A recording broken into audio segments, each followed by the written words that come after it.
روشنی میں دیکھا کہ غار کے اندر کا حصہ تھوڑا کشادہ ہے اور چھت بھی اونچی ہے۔ لڑکی مجھے کچھ آگے لے گئی۔ دیوار میں ایک شگاف تھا، روشنی اس شگاف سے باہر نکل رہی تھی۔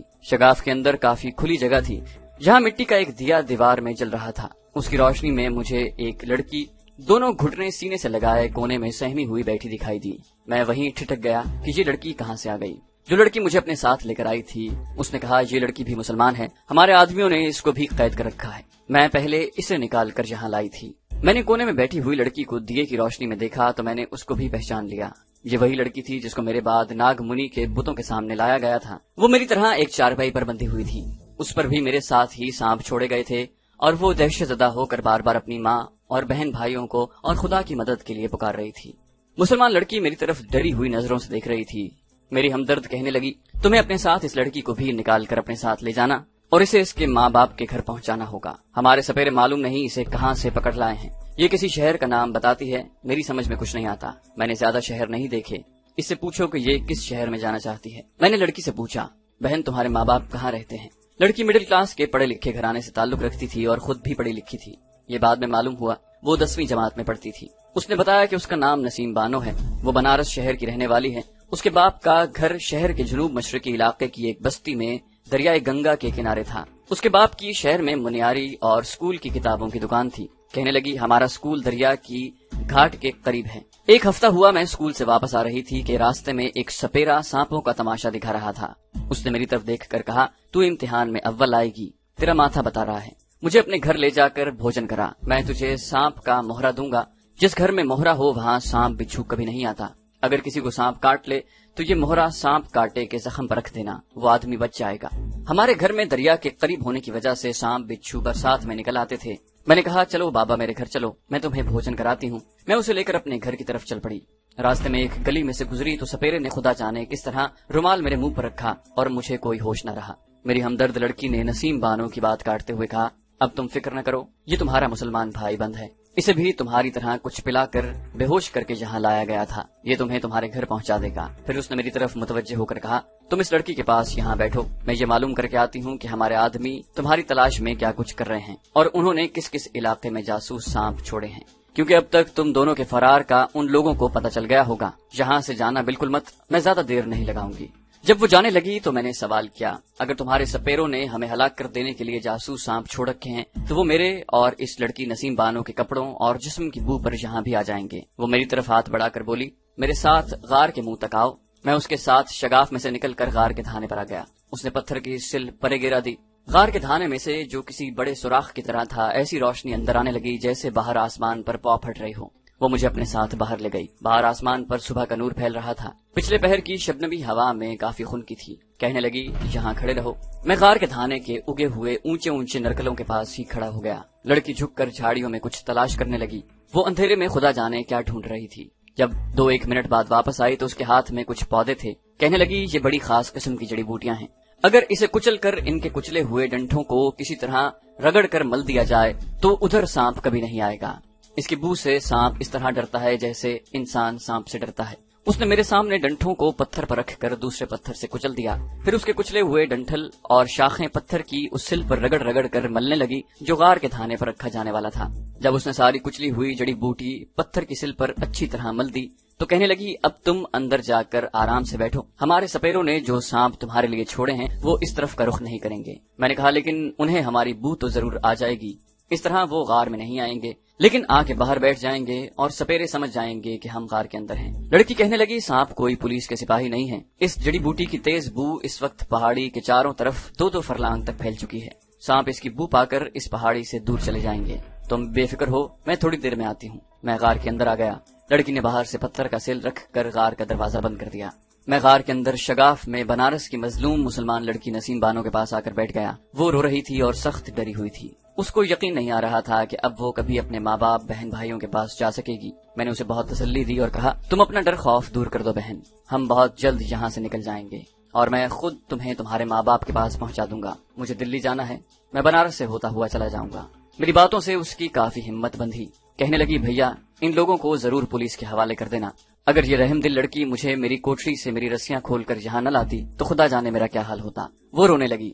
میرے گم ہو جانے سے نہ جانے امی ابو کا کیا حال ہوگا۔ میں اسے تسلیاں دینے لگا کہ خدا پر بھروسہ رکھو، جس نے ہمیں اتنی بڑی مصیبت سے نکال دیا ہے وہ ہمیں یہاں سے بھی نکال دے۔ مجھے بھی اپنا بڑا بھائی سمجھو، میں تمہیں خود تمہاری اماں اور ابو کے پاس پہنچاؤں گا۔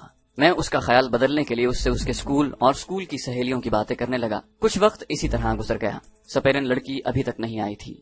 باہر دن چڑھایا ہوگا، اب خونی سپیرے اور ان کے سانپ ہماری تلاش میں سارے جنگل میں نکل آئے ہوں گے۔ کسی وقت خیال آتا کہ یہ سانپوں کا انسانی کپڑوں اور جسم کی بو پر آ جانا بیکار کی باتیں ہیں۔ میں اس لڑکی کو لے کر یہاں سے نکل جاتا ہوں۔ سپیرے کے پاس کوئی اسلحہ وغیرہ تو ہے نہیں کہ گھات لگا کر ہم پر فائر کر دیں گے۔ کوئی سامنے آ گیا تو سوال ہی پیدا نہیں ہوتا کہ وہ میرے ہاتھوں سے زندہ بچ جائے۔ پھر یہ سوچ کر بیٹھا رہا کہ خدا جانے اس میں کوئی سچائی ہی ہو، سانپ ہماری بو پا کر جنگل میں ہمیں ڈس نہ لیں، یہ غریب لڑکی کہیں ویسے ہی ڈر کر شور نہ مچا دے۔ بہتر یہی ہے کہ سپیرن لڑکی کا انتظار کر لیا جائے۔ وہاں وقت گزرنے کا احساس نہیں ہو رہا تھا۔